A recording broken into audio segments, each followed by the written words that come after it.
दिवसाची सुरुवात नेहमीप्रमाणे चिवचिवाटाने आणि हालचालींनी झाली. रस्त्यावर गाड्या तशाच चालत होत्या जशा नेहमी चालतात. मुलं त्यांच्या शाळेत चालली होती. लोक ऑफिसला चालले होते. लोकांच्या मनाला या गोष्टीचं समाधान होतं की खूप गरमीनंतर ढग आले आहेत आणि त्यामुळे त्यांची गरमीपासून थोडी सुटका झाली. पाहायला गेलं तर लोक थोडी आनंदात होती.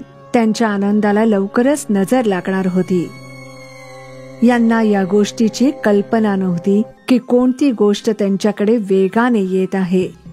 त्यांना या गोष्टीची कल्पना नव्हती की येणारे दिवस कदाचित त्यांच्या आयुष्याचे शेवटचे दिवस असतील.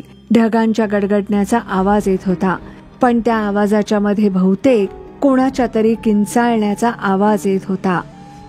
काही कळत नव्हतं की हा आवाज ढगांचा आहे की ढगांच्या वर काही आहे जे दिसत नाही पण ओरडत आहे. या आवाजामुळे लोकांचं लक्ष सारखं ढगांकडे जात होतं. तेव्हाच ढगांना कापणारी एक आकृती दिसते ज्याला 2 पंख आहेत. ती आकृती तोंड फाडून फाडून ओरडत आहे आणि त्याचे दात स्पष्ट दिसत आहेत. हा पक्षी आहे की एखादा प्राणी? हा धोकादायक आहे की धोकादायक नाही? याबाबत कोणालाच माहित नव्हतं, पण या सर्व प्रश्नांची उत्तरं लवकरच मिळणार होती. तो दानव रस्त्यावरून चालणाऱ्या एका लहान पुरुषाला उचलतो. रस्त्यावर धावपळ सुरू होते. लोक त्यांचा जीव वाचवून पळू लागतात. कोणालाच माहित नाही की त्या माणसाचं काय झालं ज्याला उचललं होतं, पण या प्रश्नाचं उत्तरही लवकरच मिळतं. जेव्हा रस्त्यावर त्याची हाडं पडतात तेव्हाच त्या राक्षसाचा आवाज येतो. सर्वांची वेळ येईल, सर्वांची वेळ येईल. कोणी आज मरेल तर कोणी उद्या मरेल. एक एक करून तुम्ही सगळे मराल आणि तोपर्यंत मरत राहाल जोपर्यंत माझं पोट भरत नाही. सगळ्यांची वेळ येईल, सगळ्यांची वेळ येईल. इंडियन पोलीस उशिरा येण्यासाठी बदनाम आहेत, पण यावेळी त्यांनी वेग दाखवला. पोलिसांच्या एका टीमने राक्षसावर हल्ला करायला सुरुवात केली. पोलीस त्यांच्या गोळ्या संपेपर्यंत राक्षसावर गोळ्या झाडत राहिले, पण या सर्वांचा काही उपयोग झाला नाही. त्या राक्षसाला त्या गोळ्यांनी काही फरक पडला नाही. फक्त एक गोळी त्याच्या गळ्याला लागली, त्यामुळे निळ्या रंगाचं रक्त निघालं. पण यापेक्षा जास्त काही फरक पडला नाही. पुन्हा एकदा त्याच्या हसण्याचा आवाज येऊ लागला. गोळ्या, तुम्ही माणसे एका विशिष्ट पद्धतीचे मूर्ख आहात.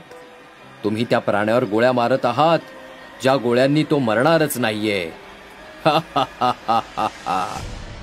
हे बोलून राक्षस खाली आला आणि काही पोलिसांना घेऊन निघून गेला. काही वेळानंतर त्यांची हाडं सुद्धा जमिनीवर पडली.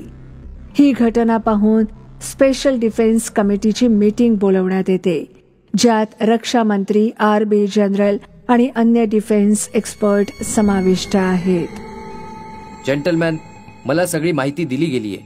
प्रधानमंत्र्यांनी मला आदेश दिलाय की हा राक्षस मारण्यासाठी ज्या गोष्टींची गरज पडेल त्या उपलब्ध करून दिल्या जातील. त्या राक्षसाला मारण्यासाठी जी पावलं उचलावी लागतील ती मी उचलेन. तेव्हा तुम्ही माझ्या वतीने निश्चिंत राहा.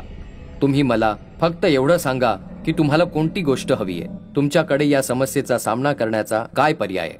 सगळ्यात आधी मला एक गोष्ट क्लिअर करायची आहे की माझ्या जवानांनी राक्षसाचा धैर्याने सामना केलाय. आम्ही या संकटातून सुटका करण्यात यशस्वी झालो नाहीये, पण एक गोष्ट आमच्या लक्षात आली आहे जी तुमच्या कामाची आहे. हा बोला, कोणती गोष्ट आहे.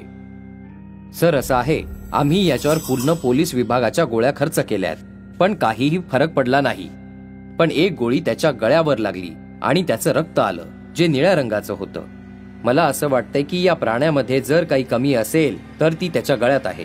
आणि शर्मेची गोष्ट अशी आहे की पोलीस त्याचं काहीही करू शकत नाही, कारण तो आकाशात राहतो. यासाठी आम्हाला एअरफोर्सची गरज पडेल. जर तुम्ही परवानगी दिलीत तर मला आणखी एक गोष्ट सांगायची आहे. हा बोला, बिनधास्त होऊन बोला. सर, माझ्या एका हवालदाराला असं वाटतं की जेव्हा त्याच्यावर गोळ्या चालवत होतो तेव्हा तो सहजपणे त्यांचा सामना करत होता, आणि जेव्हा ढगांच्या पलीकडे गेला तेव्हा त्याच्या गळ्यावर गोळी लागली. या गोष्टीवरून असा निष्कर्ष काढू शकतो की त्याचा काही विकनेस असेल तर ती त्याच्या गळ्यामध्ये आहे. आणि बहुतेक या प्राण्याला ढगामध्ये कमी दिसतं. आधी आपल्याला काहीही करून एक उपाय शोधावा लागेल की आपण त्याला नॉर्थ ईस्टला घेऊन जाऊ, आणि दुसरं आपल्याला नॉर्थ ईस्टचा परिसर रिकामा करावा लागेल, जेणेकरून जीवित आणि वित्तहानी होणार नाही. मी आता आदेश देतो की नॉर्थ ईस्टला रिकामं करावं, आणि जिथपर्यंत नॉर्थ ईस्टला नेण्याचा प्रश्न आहे त्यासाठी सुद्धा एक माझ्याकडे आयडिया आहे. ती काय आहे सर? जनरल साहेब, हा प्राणी धोकादायक आहे, पण यात एक आणखी कमी आहे ज्याकडे कोणाचंच लक्ष नाही, आणि ती कमी आहे त्याचा इगो. तुम्ही ऐकलंच असेल की हा पोलिसांची टर उडवत होता. आपण त्याची टर उडवू आणि त्याला नॉर्थ ईस्टला घेऊन जाऊ. पोलीस या स्पीकरने या राक्षसाला आव्हान करत आहेत. स्पीकर मधून आवाज येत आहे, राक्षसा, राक्षसा, राक्षसा, तू म्हणाला होतास ना सगळ्यांची वेळ येईल, तुझी पण वेळ येईल. आता आमची सेना नॉर्थ ईस्टला आहे. जेव्हा तिथून येईल तेव्हा तुला कोणीच वाचवू शकणार नाही. हे ऐकून राक्षस हसू लागतो आणि म्हणतो, हा हा हा हा हा हा, चांगली मस्करी करता. खूप गर्व आहे ना तुम्हाला तुमच्या सेनेवर. उद्या रात्रीपर्यंत तुमची आर्मी माझ्या पोटात असेल. तुमच्या आर्मीला इथे यायला वेळ लागेल. मी स्वतः नॉर्थ ईस्टला जातो. लवकरच आपली भेट होईल. हा हा हा हा हा हा हा. राक्षस नॉर्थ ईस्टच्या दिशेला उडतो. राक्षस नॉर्थ ईस्टला पोहोचतो आणि त्याच्या उडण्यावरून स्पष्ट दिसू लागतं की त्याला नीट दिसत नाहीये. तेव्हाच त्याला मागून एक मिसाईल येऊन लागतं. त्याला समजतं की एअरफोर्स त्याचीच वाट पाहत आहे. तेव्हाच एअरफोर्सची अनेक विमानं त्याच्या आजूबाजूला फिरू लागतात. त्याला या सर्वांना नष्ट करायचं आहे, पण या सर्व फायटर एअरक्राफ्ट संपवण्याची ताकदही त्याच्याकडे आहे, पण तो पाहू शकत नाही. तो इकडे तिकडे हात हलवू लागतो, पण राक्षस एक प्रकारे असहाय्य वाटू लागतो. तेव्हाच फायटर एअरक्राफ्ट मधून निघालेलं एक मिसाईल त्याच्या गळ्यावर येऊन लागतं आणि गळ्यातून निळ रक्त वाहू लागतं. तेव्हाच दुसरं मिसाईल पण त्याच्या गळ्यावर येऊन लागतं. तो जमिनीवर पडतो आणि फायटर एअरक्राफ्ट त्याच्या गळ्याचा नेम धरून सातत्याने मिसाईल सोडत राहतात. काही वेळानंतर असं वाटतं की राक्षस संपला आहे, पण आर्मीचे काही जवान हिम्मत करून त्याच्याजवळ जातात आणि त्यांना कळतं की त्याच्यात प्राण राहिले नाहीत. पण आर्मी कोणतीही रिस्क घेऊ शकत नाही, म्हणून त्याला जाळलं जातं.